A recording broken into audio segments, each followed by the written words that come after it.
unsa may dili mahimo sa tao ug lisod kayong himuon, unsa man bisan ang buutan kayong tao maglisod og himo ani, kana gyung pagbiya sa imong kwarta unya ipanghatag nimo ngadto sa mga kabus. Lingi ay mong tupad ina okay ra na nimo. Mangutan na ba? Okay ra? Kung kitang nanimba dinhi ug kamong nagtan-aw aning atong misa sa online or nisimba nato online, maglisod manggani ta pagtuman ani kining batan-on nga matod pa niya ang tanang sugo sama sa ayaw pagpatay, ayaw panapaw, ayaw pangawat, ayaw pamakak, ayaw panlimbong, tahura ang imong amahan o inahan. Matod pagay niya, gasigi kog tuman ana Lord, sukad pas akong pagkabata or pagkabatanon. Pag-ingon gani ni Jesus nga, sige, usa na lay kuwang. Uli sa inyo, ibaligya ang tanan mong katigayunan o ang halin ihatag ngadtos mga kabus. Nilakaw nga masulubon, gibiyaan si Jesus. Kung kining murag talagsaon kabuutan nga tao, mibiya ni Jesus tungod kay di siya makahimo pagbiya sa iyang kwarta. Samot na ning mga politicians, di ba? Labi na gyud og tinuod ng giingon nga ang politics gihimong business. Samot na mga businessmen, businesswomen, makabiya ka na silang kwarta. Nya kung dili na ta mobiya sa atong kwarta, unsa may mahitabo? Unsa man? Kining mga sala nga giingon ni Hesus, posible sad nga mahitabo. Kay kaning kwarta, gisigi ginag-declare ni Jesus, maogid na ang iyang kontra dinhis kalibutan. Ang kwarta maoy master in the world, opposite to God. Munang niingon si Kristo, you cannot serve two masters at the same time. You cannot serve both God and money. Muna siya. Anong luya man kay mugnaw? Ano man? Ganahan man gud nga we serve both God and money. Gani magsige tag-ampos Ginoo, taga-itaon kog kwarta, Ginoo, taga-itaon kog kwarta. Ayaw na mo pag-ampo ana oy. Ayaw na. Hunongon tanana ang pag-ampo, Ginoo, taga-itaon mig kwarta, Ginoo in taon. Tagain taon may og arang-arang pagkabutang, Ginoo. Ayaw na. Gisultihan atas Ginoo unsay maayong iampo. Unsa man? Matod pa niya, sige tagkanta na. Seek first the kingdom of God, and everything you need will be given to you. Everything you need will be given to you. Seek first the kingdom of God. Nya gibiyaan man hinoon si Jesus, everything he needs will not be given to him. Simple kay na nga prinsipyo. Nya ang Ginoo di man abakakon. Tanawa si Saint Francis of Assisi, nibiya siya sa iyang katigayunan. Daghan kay siyang tao nga natabangan labi na mga kabus. Si Mother Teresa of Calcutta nibiya gihapon sa iyang mga katigayunan. Purting daghana niyang natabangan nga mga kabus. Si pananglain, Saint Vincent de Paul nibiya sa katigayunan. Saint Anthony of Padua ug daghan pa nga mga santos. Hasta Bishop Chupilo Kamomot ato man ginadinhing kuan, ato man ginadinhing igsuon. Nibiya gyapon anang pagpadato kay kanira bang pagkapari anhigod anhigod ninyo i-remit ang tanang kwarta, kolekta, donations. Anhi ba yas pare i-remit, no? Ako sa akong pagkapari karon, sobra na 400 million ang akong nadawat na kwarta. Gikan ko na ordin ni adtong June 22, 2004. So kad pagka-ordin ako, sobra na 400 million ang nadawat na akong kwarta. Oo na. Ano yung mo kong tutukan?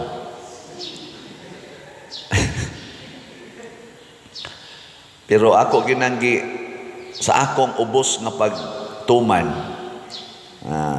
dili lang sa nako ipagarbo, pero sa akong ubos nga pagtuman, gibiyaan gina na akong kwarta.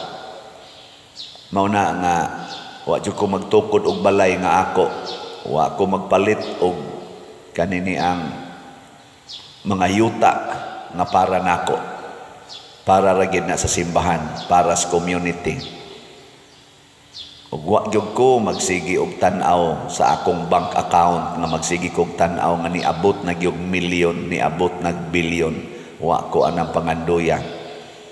Gani zero ang akong balanse kada adlaw. Mao na unsa may nahitabo, inyo nang nakita sa ato dinhing pamaagi, purting daghanang kabus atong natabangan. Daghan kayong natagaag bugas, tambal, hasta pa ng lungon, daghan kay tag natagaan, daghan tag napaeskwela, gani daghan tag natukuran og balay. So kad atong pagka-60 anyos nako, kun kadtulay atong sugdag ihap, di na lang to iapil katong wap ako moabot og 60. Pila na kabalay atong natukod nga kana yung tibuok yung balay. Niabot na as of yesterday, niabot man tong 49, niya plus 90 atong niaging tuig. So 139 na kabalay ang atong natukod dinhi lang na sa atong parokya. Di ba? Mura mo lang mugwa in taon niya kay non tabang. Hala mao ba day pader? Tungod sa na sa inyong pagbiya sa inyong tag 100 pesos, kay ang atong si Tio slat 100 pesos raman to. Sa inyong pagbiya kada semana, palit usa ka slot, palit 5 ka slots kada semana, gibiyaan ninyo ang inyong tag 500 pesos, inyong tag 1,000 pesos, ang inyong tag 5,000 pesos, depende lang og pilay imong makaya pagbiya. Sa inyong pagsigig biya ana, sukad adtong 2020 nga nagslot-slata sugod June 2020, hangtod karon daghan ninyo gasigig balik-balik og biya ana. Tanawa ang atong na-contribute sa simbahan. Gahapon nag-mission appeal diri si Father Gistoni para in town sa iyang eskwelahan nga gi-manage.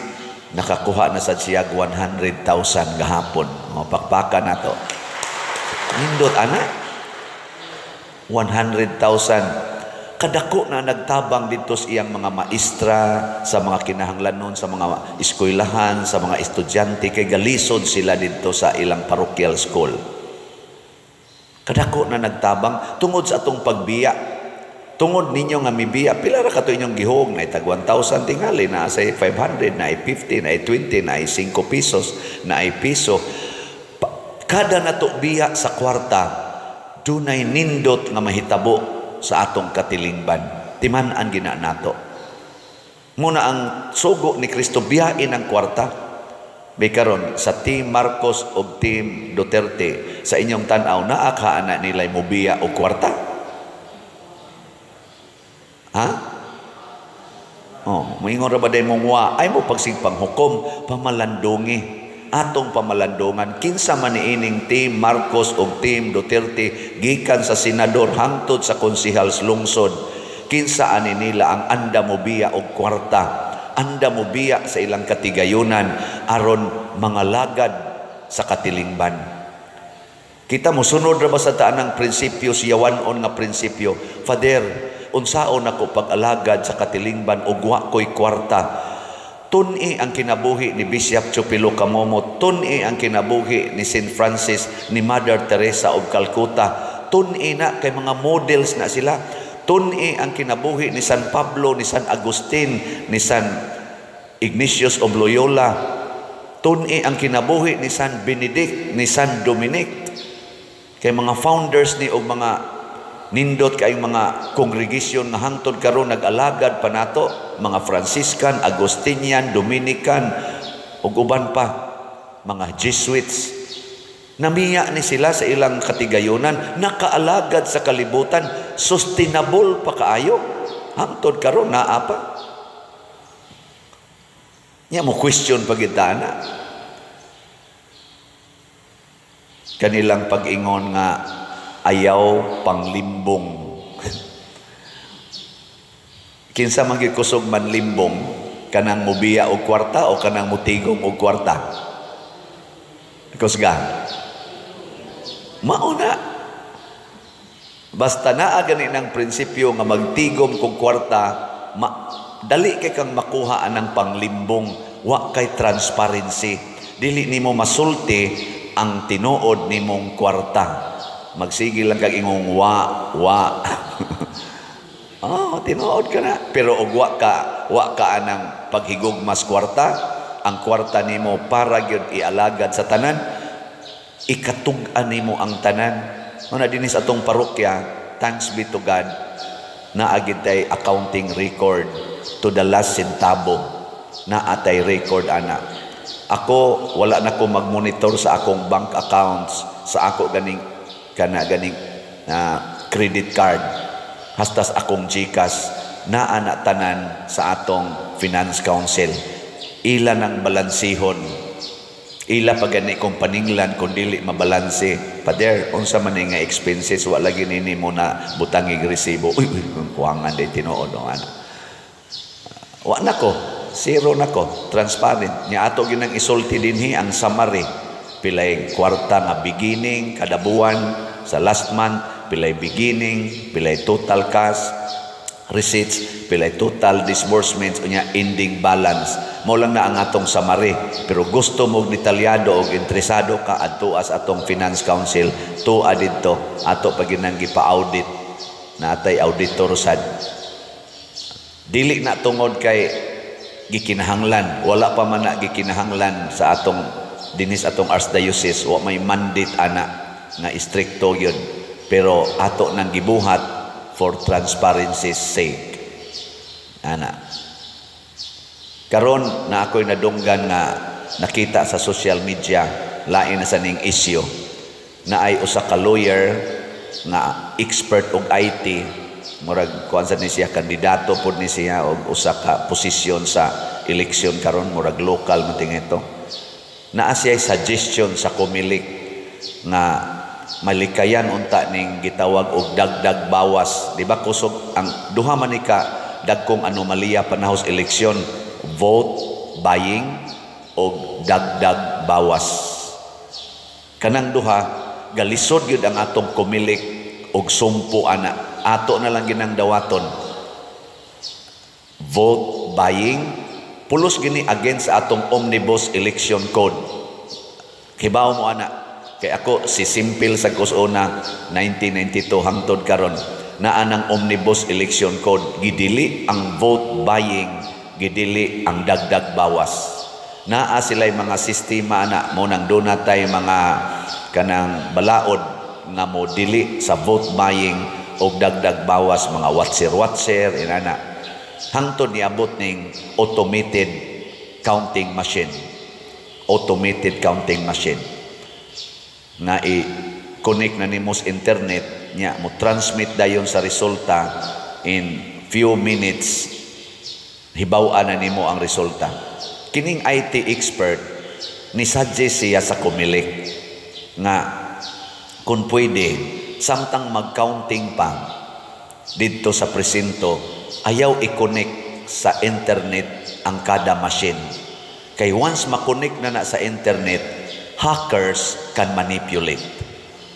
Bisan gani ang kanang gitawag natog highly confidential na kaayo nga code, sama ng bangko, central bank, hasta gani kuno ang Pentagon sa US na hack magani, nasudlan mas hacker, basta connected na kuno kas internet, mahasod na kadiha sa cyber world, everything will happen. Mo na ingon siya para malikayan ang dagdag bawas or alteration of results. Ayaw i-connect. Nya ang sunod, pag-print usa og kanang resulta dito sa presinto, unya maagrihan sa tanang watchers, makita sa tanang watchers nga mauna na ang resulta sa presinto, and after that i-connect dayon kay mo diretso na og dagan dito sa ilang sa tawag ana central nga katong convening machine. Nigsod ana dito, dili na ma-intercept sa hacker kay nga naman inig on ana mo forward man din na wa siya time to alter. Mo na iyang suggestion, ambot og unsay resulta gifailan og kaso sa Comelec, ipa-disbar pa siya, ipa-cancel pa ang iyang kanini ang pagka CPA lawyer man siya, unya pagyod cyber libel kay gibutangan kunog Malaysia ang sistema nga gihimos Comelec. Isip usa ko kabutante o usa ka Pilipino o usa ka pare, what is wrong with transparency? Nya kanus aman ta ma-transparent, welcome the kaning gitawag natong mga expert opinions. Ayaw dawata ka ng dili expert, pananglitan ako'y mo explain ana, di man ko kamao ana, so dili ko reliable. Pero welcome expert opinions. Pareha ka ng inyong lingkuranan ron diha. Kana inyong lingkuranan ba? Kaning atong lingkuranan daghan kay mudaig ani bisan og ginagmay lani, daghan kay mudaig. Nindot ba o bati? Nindot no. Pagsugod palag conceive ani 16 or 17 ka mga designs gikan sa atong mga parishioners nga mga expert sa pag-design og lingkuranan atong gi-welcome. Unya kami sa Pastoral Council o sa Finance Council nag-meeting mi, gipilian namo ang 5 nga nauyon na namo out of 16. Human gi-meeting namo ning 5 o gipaminaw namo ang ilang mga explanation. Nag-meeting na sad mi kami sa Finance Council o gikan ato nagpili mig usa og mao na siya resulta. Human amo siyang gipahimo og model o gitawag na sa nato ang mga experts o gi-criticize ang model. Unang dunay mga adjustment nga nahitabo. Kanang normal gilingkuran, giduso-duso, gitumba, gipabarog. Kuang yun, naigamayng igot. Maingon, ni igot man ni. Wap aga ni lingkurin, ni igot na. Wa ni kuwang ni skaligon. Ana mo na diha. Ana-ana di ba? Di gina mo igot. Mo igot na lang imong lubot. Di gina mo igot atong lingkuranan. Nga naman, ni agi og mga expert opinions. So, I would like to suggest sa atong Comelec. Murag, kaliwat rabanig taga dinhi ang atong head sa Comelec. Kanang, welcome all expert opinions. Bahala murag negative, murag usahay mainsultuhan ta. Ako bitaw dinhi criticizon man ko.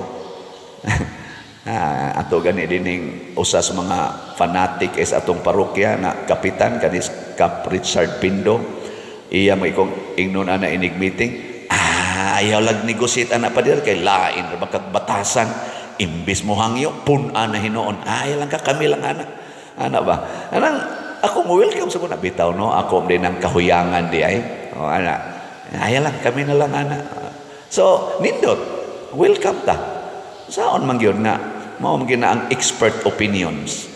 Mao na iampo nato na ang transparency, mahitabo gid unta karong panahon sa elections.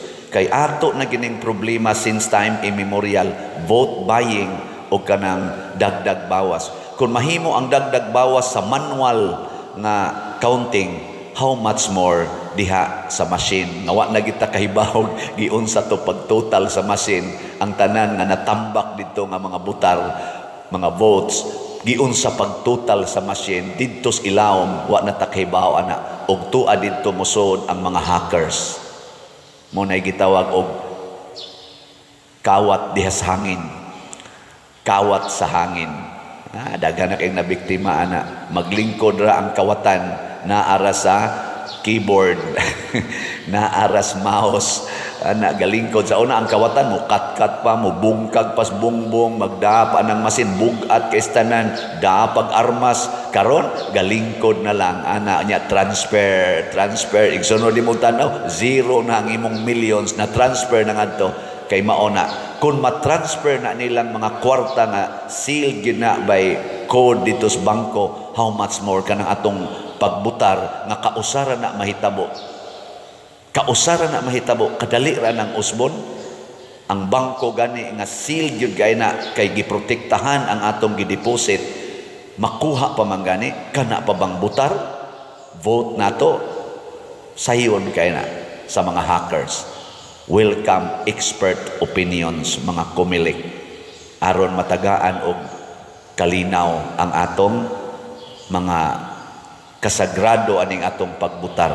Ug unsaon na kamoy in charge diha, expert mo, but do not trust on your own expertise. Welcome other expert opinions. Muna si Jesus, ingon siya biyain ang tanan, aron dili musaka ang imong garbo, nya murag ikanay sakto kaayo. Biyai ang tanan, nya i-welcome ang kabubuton sa Dios. Kay ang kabubuton sa Dios muagi ni bisan kinsa, dili lang sa usa ka tawo. Mao na ang atong iampo.